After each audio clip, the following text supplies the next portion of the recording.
তোমাদের মনে অনেকেরই প্রশ্ন যে প্রাথমিকে 13,421 পদে যে ইন্টারভিউয়ের নোটিফিকেশান, সেই ইন্টারভিউ নোটিফিকেশান দিতে কেন দেরি হচ্ছে। আজকে এই বিষয়টা আমরা মাননীয় শিক্ষামন্ত্রী এবং আমাদের রাজ্যের মুখ্যমন্ত্রীর কাছ থেকে যে বার্তা পেয়েছি বিভিন্ন সোশ্যাল মিডিয়ায়, সেই বার্তাগুলো আমরা অ্যানালাইসিস করে যে বিষয়টা বুঝতে পেরেছি সেই সমস্ত বিষয় তোমাদের সামনে তুলে ধরবো। এর পাশাপাশি তোমাদের যে নতুন টেট, সেই নতুন টেট হওয়ার সম্ভাবনা কতটা রয়েছে এবছর, এই বিষয়টা নিয়েও আলোচনা করবো। তো এই ভিডিওটি শুরু থেকে শেষ অবধি দেখবে এবং আমাদের চ্যানেলের প্রথমবার ভিজিট হয়ে থাকলে বা আমাদের চ্যানেলে তুমি যদি ভিডিওগুলো পেয়ে উপকৃত হয়ে থাকো তাহলে অবশ্যই চ্যানেলটিকে সাবস্ক্রাইব করে পাশে থাকবে, যাতে পরবর্তী ভিডিওর নোটিফিকেশান সবার আগে তোমার কাছে পৌঁছে যায়। তো দেখো, তোমাদের যে নোটিশ, সেই নোটিশ দিতে কেন দেরি হচ্ছে। তোমরা জানো যে তোমাদের প্রাথমিকে যে ইন্টারভিউ, সেই ইন্টারভিউয়ের কিন্তু 1 থেকে অর্থাৎ 1 নাম্বার ফেজ থেকে শুরু করে তোমাদের 5 নাম্বার অর্থাৎ পঞ্চম ফেজ পর্যন্ত ইন্টারভিউয়ের নোটিফিকেশন কিন্তু দিয়েছিল এবং এই 1 থেকে 5 নাম্বার ফেজ অবধি যে ডিস্ট্রিক্টগুলো পড়েছিল সেই সমস্ত ডিস্ট্রিক্টের কিন্তু ইন্টারভিউ সুষ্ঠুভাবে এবং সঠিকভাবে সম্পন্ন হয়ে গিয়েছে। এবং তোমাদের ইংরেজি মিডিয়ামের যারা অ্যাপ্লাই করেছিলে তাদের ইন্টারভিউ কিন্তু প্রত্যেকের সুষ্ঠু এবং সঠিকভাবে সম্পন্ন হয়ে গিয়েছে।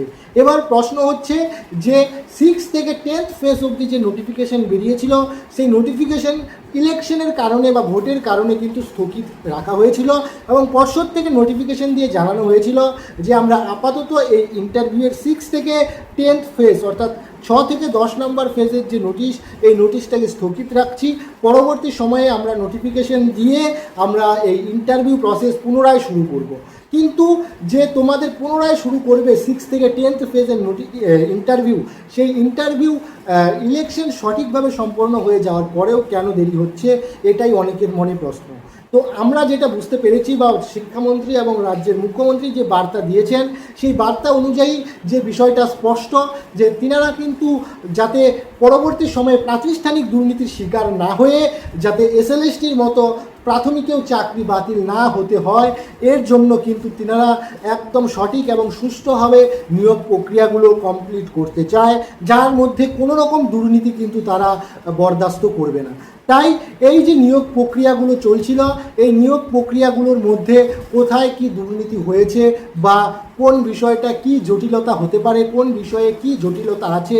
যেরকম তোমাদের যে প্রাথমিকে নিয়োগ, এখানে কিন্তু ওবিসি নিয়ে কিন্তু একটা জটিলতা আছে যে যারা 82 থেকে 89 পেয়েছে তাদের কি হতে পারে, তারা কি ইন্টারভিউ পার্টিসিপেট করতে পারবে কি পারবে না, এই বিষয় নিয়ে কিন্তু আমাদের একটি ভিডিও আছে, তোমরা চাইলে প্লে লিস্টে গিয়ে দেখে নিতে পারো। তো এই যে একটা বিষয় ওবিসি যে 82 থেকে 89 যারা পেয়েছে তারা কি ইন্টারভিউ পার্টিসিপেট করতে পারবে, যে 77টা কমিউনিটির মধ্যে তুমি যদি ওবিসি হয়ে থাকো।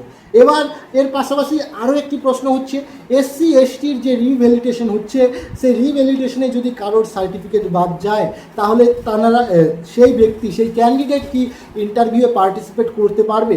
এই বিষয় নিয়ে আমরা দ্রুত একটি ভিডিও আনতে চলেছি, এর জন্য আমাদের চ্যানেলে ফলো করো এবং আমাদের চ্যানেলটিকে সাবস্ক্রাইব করে রাখো যাতে পরবর্তী আপডেট, সেই ভিডিওর আপডেট তোমার কাছে পৌঁছে যায়। তো দেখো, এই যে বিষয়গুলো, এই বিষয়গুলো কিন্তু সরকারকে, পর্ষদকে ভাবতে হবে যে পরবর্তী সময়ে যাতে কোনো রকম প্রাতিষ্ঠানিক দুর্নীতির শিকার না হয়ে যাতে ছাত্রছাত্রীদের চাকরিটা বাদ যেতে হয়। তাই তারা এই বিষয়গুলো ভালোভাবে অবজার্ভ করছে, অবজার্ভ করে একদম সুষ্ঠুভাবে সঠিকভাবে নিয়োগ প্রক্রিয়া সম্পূর্ণ করতে চলেছে বা নিয়োগ করবে বা সম্পূর্ণ করবে, যাতে কোনো রকম অস্বচ্ছতা এই নিয়োগ প্রক্রিয়ায় আসতে না পারে। তাই দেরি হলেও তোমরা একটু অপেক্ষা করো, ইন্টারভিউয়ের প্রস্তুতি নিতে শুরু করো এবং যতদূর আপডেট আছে তোমাদের নোটিফিকেশন কিন্তু খুব দ্রুত বেরোবে।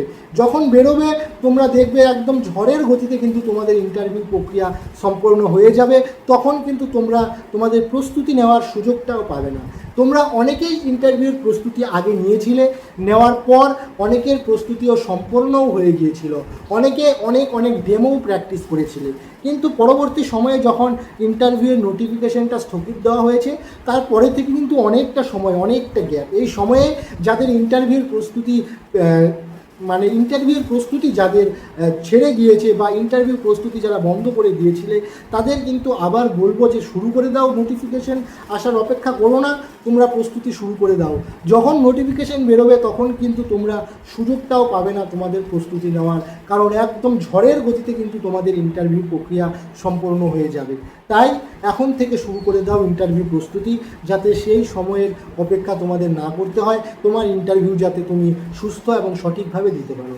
এবং তোমাদের যে নতুন টেট হওয়ার সম্ভাবনা, সেই নতুন টেট হওয়ার সম্ভাবনা কিন্তু 100% আছে এবছরেই কিন্তু আবার তোমাদের নতুন টেটের নোটিফিকেশন বেরোবে, এটা কিন্তু তোমরা 100% শিওর হয়ে যাও।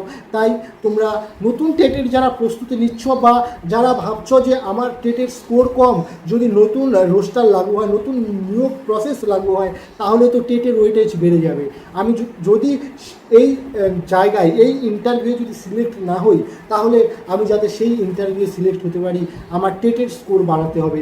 তাই তুমি টেটের প্রস্তুতিও নিতে থাকো। সাথে সাথে আমরা বলবো যে আমাদের চ্যানেলের পক্ষ থেকে যারা টেটের প্রস্তুতি নিতে চাও, ডেসক্রিপশন বক্সে একটি হেল্পলাইন নাম্বার আছে, সেই হেল্পলাইন নাম্বারে তোমরা মেসেজ করো, আমরা তোমাদের বিস্তারিত জানিয়ে দেবো।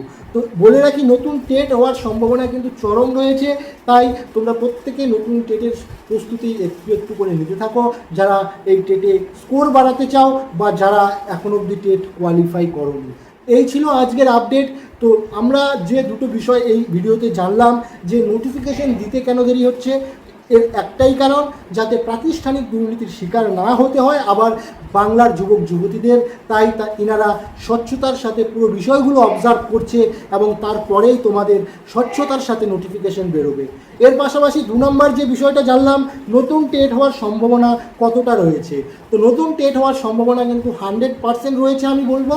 তাই তোমরা প্রস্তুতি নিতে থাকো নতুন টেটের, যাতে নতুন টেটে তুমি ভালো স্কোর করতে পারো, 120+ স্কোর করে নিজের জায়গাটাকে, নিজের টেটের সার্টিফিকেটটাকে আরও স্ট্রং করতে পারো, যাতে নতুন রিক্রুটমেন্ট পলিসি লাগু হলেও তুমি তোমার চাকরিটা সুনিশ্চিত করে নিতে পারো। তাই এই ভিডিওটা যদি ভালো লেগে থাকে বেশি বেশি করে শেয়ার করো, এবং আমাদের চ্যানেলে প্রথমবার যদি তুমি ভিজিট করে থাকো বা আমাদের চ্যানেলের মাধ্যমে যে ভিডিওগুলো আপলোড করি সেই ভিডিওগুলো তোমার যদি হেল্পফুল লেগে থাকে, তাহলে চ্যানেলটিকে সাবস্ক্রাইব করো এবং ভিডিওটি বেশি বেশি করে শেয়ার করে দাও, যাতে বন্ধু বান্ধব সবার কাছে এই আপডেটটা পৌঁছে যায়।